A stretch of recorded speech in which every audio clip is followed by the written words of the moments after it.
Salutations, my fellow dudes and dudettes, and welcome back to Tales of Phantasia. Last time, we explored a lot more of the future, as in, like, what it had in store for us in the form of, like, some sort of world tour, I guess you could call it that. And today we're going to be wrapping that tour up. I did a little cut there because I sort of screwed up. I preemptively went to a cave without realizing I forgot something. So our first stop here on today, unfortunately, is Long Valley. I should have did this last part, but for some reason I forgot.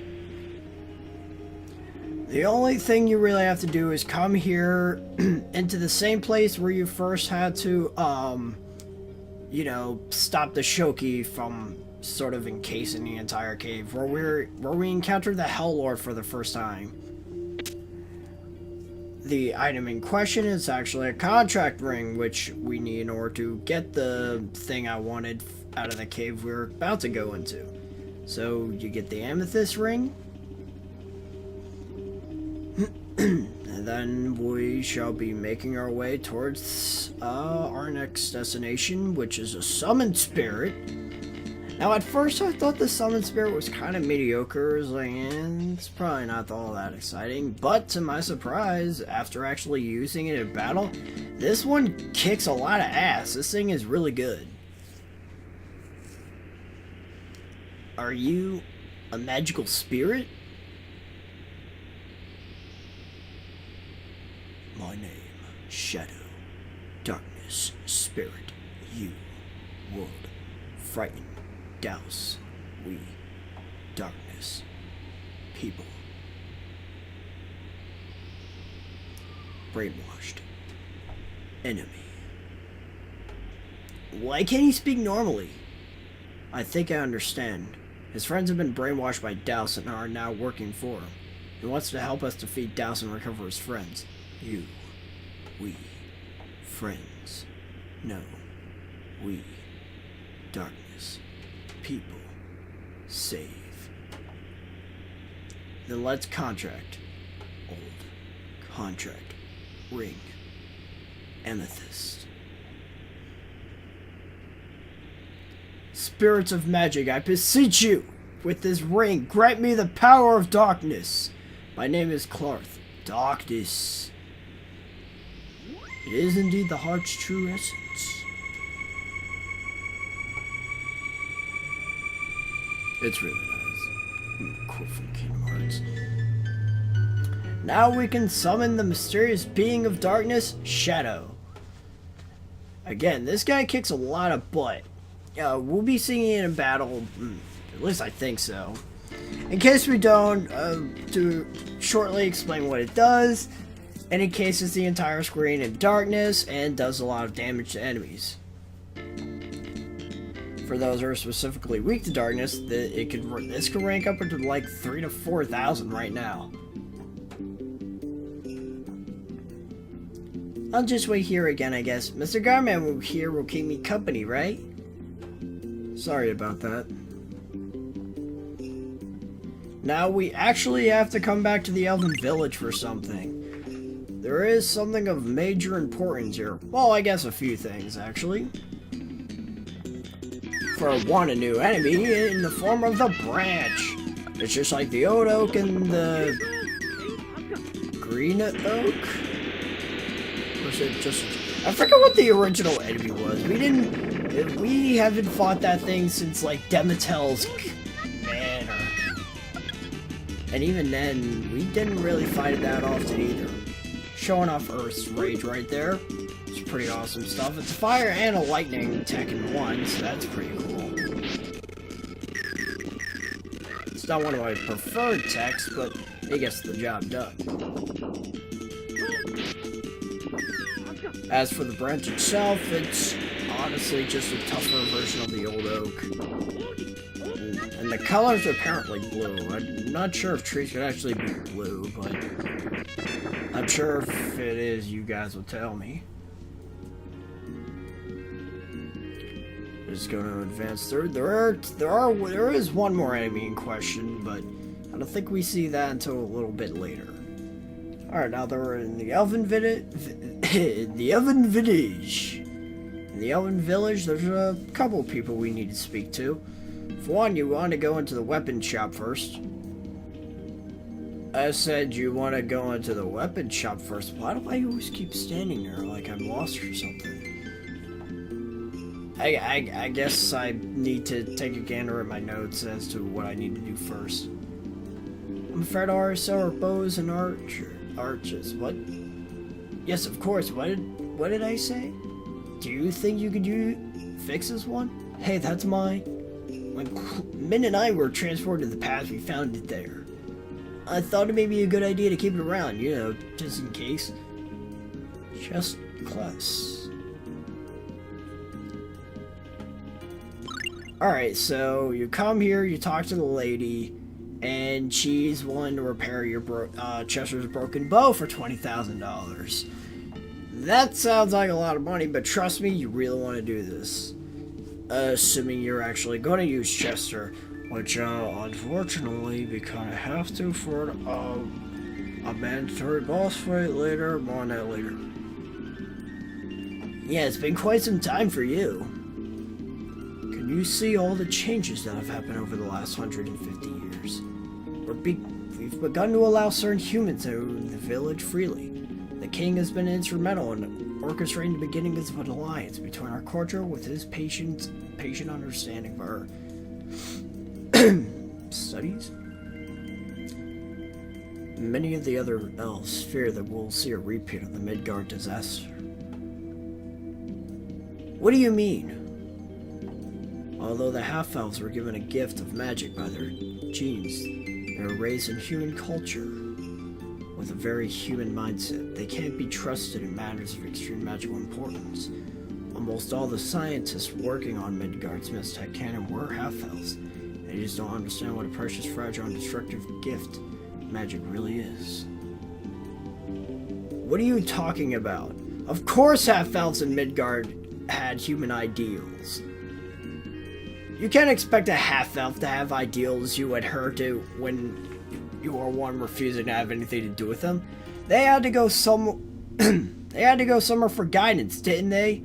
The country of Midgard accepted them when you would not. If you ask me, elf culture has been neglectful of its own offspring.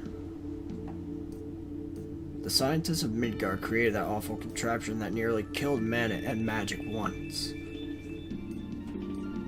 And for all. The Elven nation can't condone such wanton use of magic. I don't think those half-elves really understood magic. There was no one there to teach them your ways. Rambard.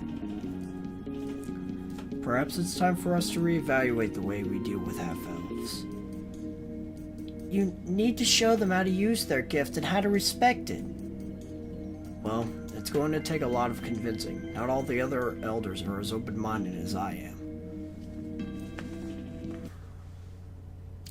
That's pretty deep. And that could translate to the real world as well. You are... Where... What?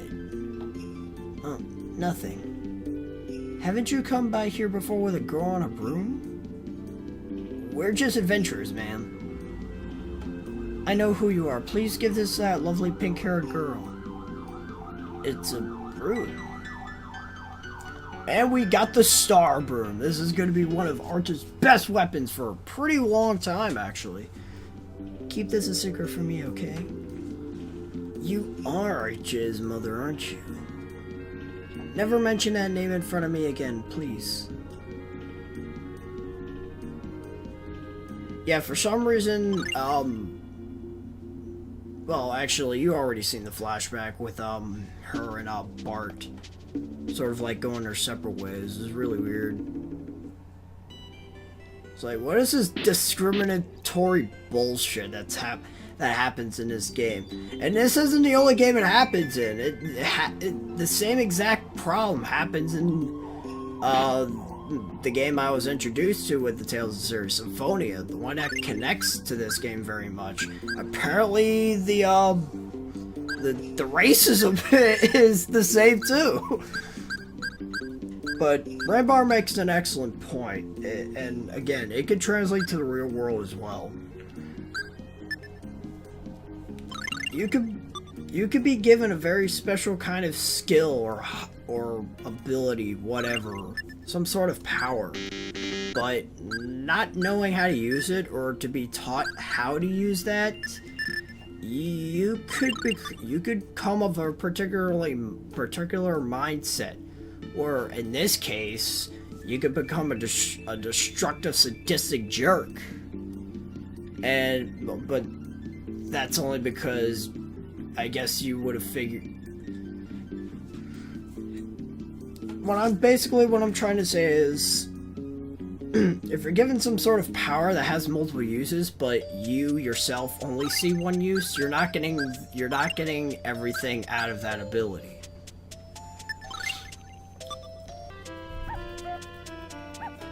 If you have the right people to show you how things work, then you'll be able to use that power more effectively, in this case, magic. The half-elves weren't given the necessary teachings in order to use the magic properly. The humans figured, hey, you've got magic powers, you can use it to do, like, powerful stuff. You could be awesome for us. Anyways, we got a new enemy here, Priest. It's a priest. Why is it said to... I guess they're trying to implement the idea that if you're doing something evil and, like, when like, someone out of the church is like, smite them! Like, these priests are literally smiting you. They are zapping you with Thunderblade. And it's not all that powerful at this point. It probably would have been much more dangerous previously, but I guess the only real threatening part about them is the fact that, well, they can do it quickly. It doesn't do a lot of damage. As a matter of fact, as you just saw, they don't last very long either, so they're not much of a threat. And I believe that's the only other enemy we have to go over besides the branch. Now, as for the... Oh, wait, no, maybe there is... Oh, yeah, this thing, Asashim. I think it's just like the G-Wasps, except they do more damage, but they're just as frail, and they're blue. Also, one thing that really annoys me is like when they're up in the air like that. Oh, here's Shadow. Booyah. One thing that's annoying about enemies like that is when they're up in the air to the point where, like, Kless's attacks can't reach him. Kless doesn't exactly have the best range. And when we get one of his best weapons later on, it's still rather short range. If you want to get any good coverage with Kless, you want to use an axe or like pike sort of weapon. Anyways, the reason why I'm going through this forest is this little girl right here. What are you doing out here, little girl? Follow me. Hey, wait up! I'm going too.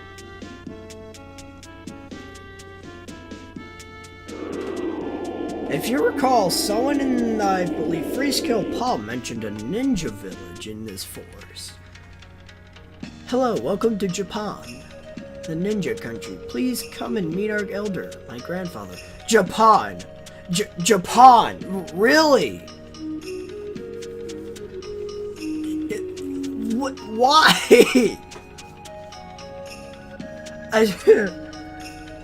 If you were trying to hide that, you oh my goodness.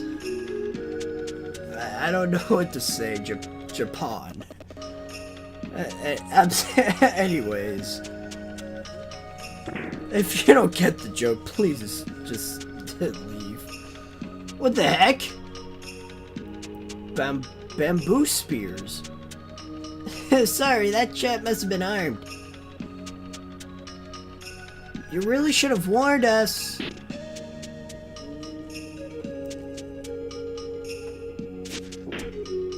Holy shit. It's like they're trying to skewer the poor guy. Anyone else want to walk in front? I think it's safe now. Be careful, Kless. Kless! Told you so. Ironically, the one trap he actually falls for is the least threatening. It just throws into a pool of water. Sploosh! I'm Lanzo Hattori, the village elder. I apologize for the traps, but Suzu insists is the only way we're safe. Suzu, didn't I tell you to at least keep them disarmed when we have visitors? Sorry, Grandpa. It's okay, no one was hurt. You're going to catch cold. Why not relax in the hot springs? Alright, let's party! This village is this section of the game is completely optional. You do not have to come here. If you're watching this and you really aren't worried about going off the off-beaten path, you just want to go from point A to point B, there's no reason to like follow this video anymore. Well, like as a guide, you can still watch the video for the entertainment purposes because you have a little quirky hot spring scene here, and apparently it's like the bee's knees for a lot of fans. It's like whatever.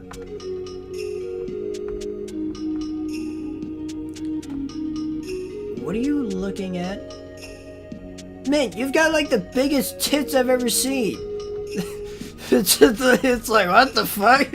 Okay, that came out of left field.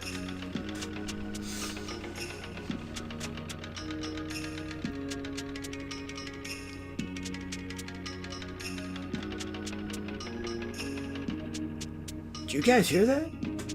Hear what? What aren't you, son? I'm going in for a closer look. Chester, that's not a really good idea. You better just leave them alone. You young guys can't control your hormones. I want to be young again. Clark, I'm sure you're not that fucking old. And there goes the bucket. Sploosh. Told you so. Should have left them alone. Are you feeling better? Yes, thank you.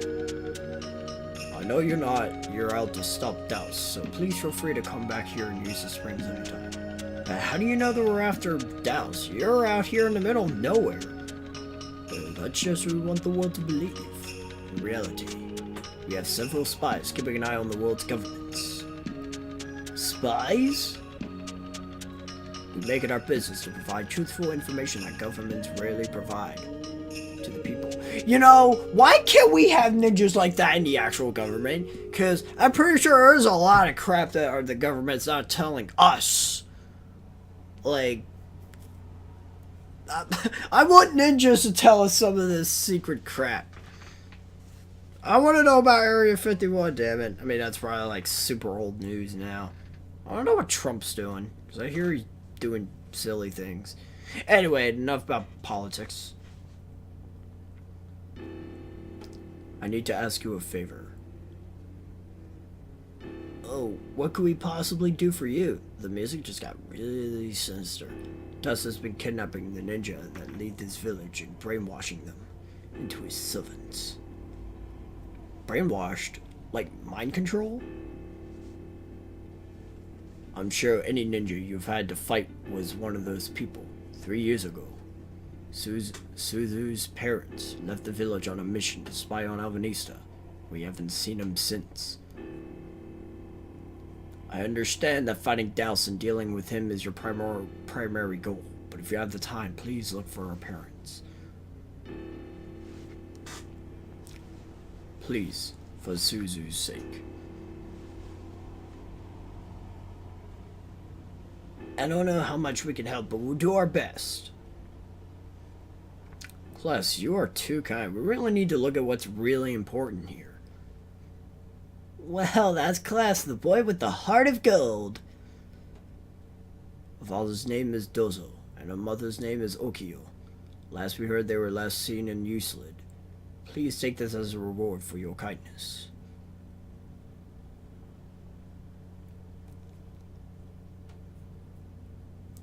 This is my family's treasure, an ancient blade made by the famous blacksmith, Muramasa. This is too much. I couldn't possibly. I have no use for it anymore. Please, take it. And we've got the Moramasa. We've got a ninja sword here. Awesome. And it's quite the damage dealer. Although, because it's not elemental, I'm just gonna get this out of the way now. You know those enemies that we were fighting back in the forest, you know, the branches and whatnot? I think the wasps as well. They resist a lot of things, and apparently the branches in particular, they resist your basic attacks. Like, you have to use fire-based attacks on them, otherwise Cliss can't do anything to them. It's real stupid limitation. I hate it. And I'm not sure, well, we do get a fire sword later on, but, I mean, granted, yeah, we get a fire sword later on, but we don't get, or at least I don't get much use out of it. More on that later. Now, with the Ninja Village itself, there really isn't much going on in the village.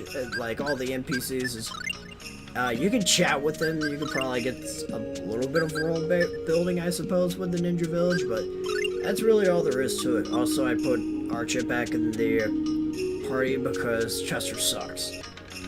Anyway, the forest just outside the Ninja Village is very important. There's a couple things we can find here. One in particular is a new spell for Archie, so let's get on that. As a matter of fact, it's right. It was right there until we faded to black. Alright, now this is where things start getting a tad annoying. Some of these fights can really drive me up a wall because of what these guys are capable of. You know how I said the priests are able to use Thunderblade?